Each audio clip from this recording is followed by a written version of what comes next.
And welcome once again to Super Woden GP. I had a thought off camera about what I'm going to do from here. I think I'm going to at least attempt the Finland stages, even though I'm 50 pp below limits, because I think I could just about do them.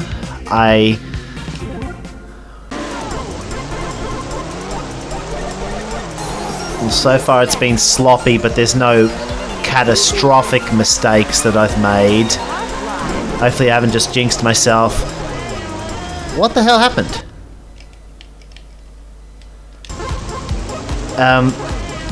My controller still thought I was braking. I think given how much time I dropped, I think it's possible with a much cleaner run that I could manage this. That was a very sloppy middle sector though. Oh, this is going to be touch and go. I messed that up. Oh no! At least I know it's doable. Oh, not with something like that though. Oh, I know I had time to gain in the middle. It's a much cleaner final sector, so I may still be okay. Yes, I am. But I wasn't too happy with that run. The first two sectors were both pretty bad. I'm lucky I still managed to save that, actually. It is, however, a promising sign that I can do Finland Stage 2 as well, even if it is going to be a little bit harder. I assume it's going to be a little bit harder. Why is Finland a tarmac rally, though? Oh, okay, now it goes on to gravel. I was going to say, because I know that Finland is usually a gravel rally, but there's also the Arctic Rally Finland in the winter that's snow. I was anticipating a late call of that pace note, and I ended up turning way too early. If I hadn't have messed up that last corner, I would have had it. Despite the error. Now I can cut this corner slightly. And that was, aside from the major error, the main way I can gain time on my first run. And almost turned in too early again, but that should do it. That was a near perfect run actually, and I was nearly 5 seconds up. 8th place on the leaderboard. My decision of what to do next hinged on whether or not I got a prize car there, but I didn't. So I think what I'm going to do, since I don't want to run this Vermac rally in another WGP event, I'm going to buy something a little bit closer to the 400 limit and knock off a number of events that have that limit.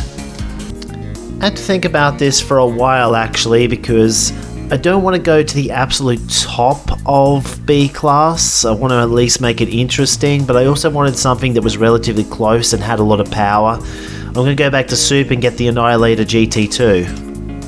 And the first thing I'll do with it is the Euro Cup, just to get a good gauge of whether or not this car will also be good enough for the weekend and endurance races, which will come next episode, but for now,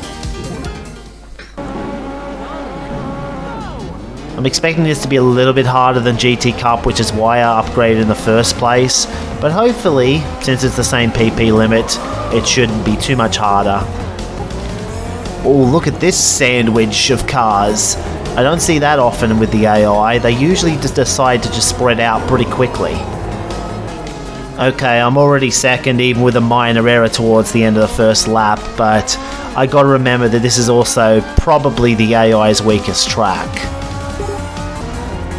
Maybe it's going to be trickier than I thought. The Lambo type car, although I think it's classified under Dalton in this game, so it's probably some kind... No, it's a Lotus Esprit. Now I remember.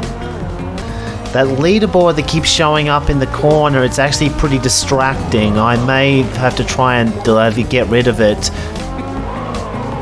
But as you can also see, I'm almost going to lap the AI, or at least the back of the field in this race, so I think we'll be fine in this championship, although tracks where the AI are stronger at are coming up.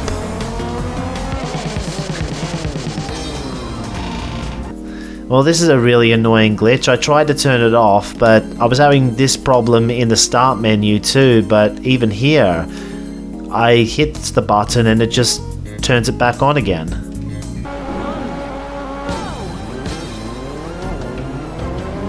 I almost forgot I was supposed to be talking over this. Well, not a lot's happening so far. We've got this car sandwich again. I think it's just a case of some of the AI being...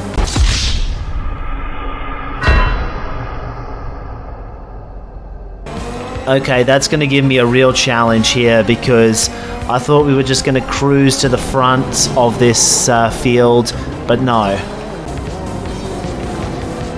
Oh, the AI is not playing particularly fair either. I try to go around them and they still try to put me in the wall.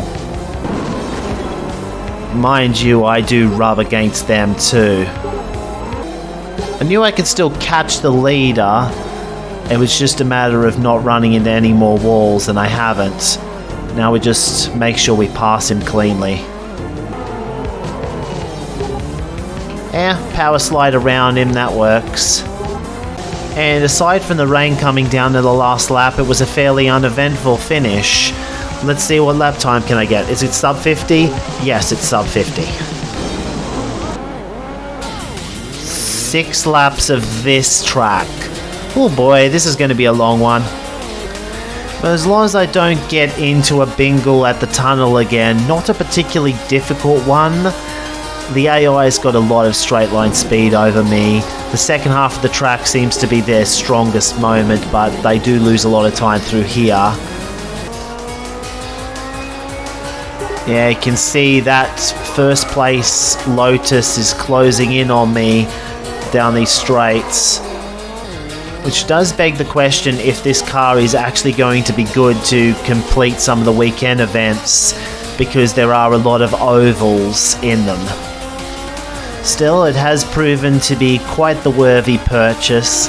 Maybe a little bit too overpowered. I'm starting to wonder if I should have bought the Pierrot Rally or whatever it's called, 375 performance points, to make it a little bit more interesting.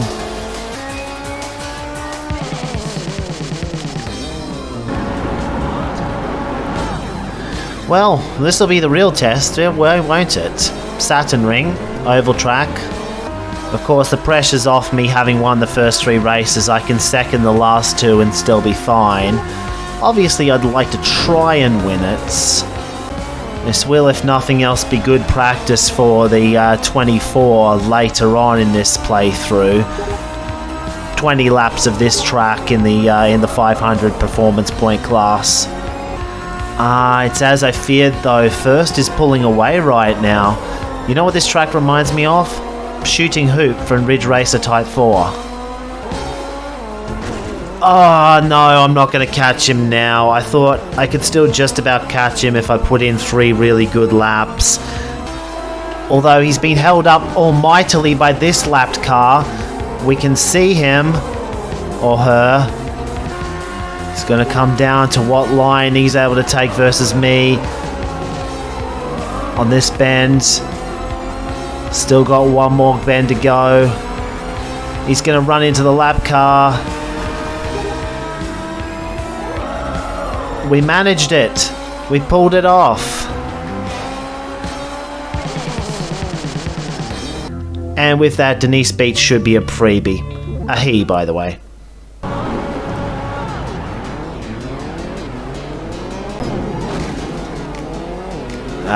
Maybe it's not going to be entirely a freebie. I can still do something stupid like that. Nonetheless, we have caught up to the leader on lap 4 now.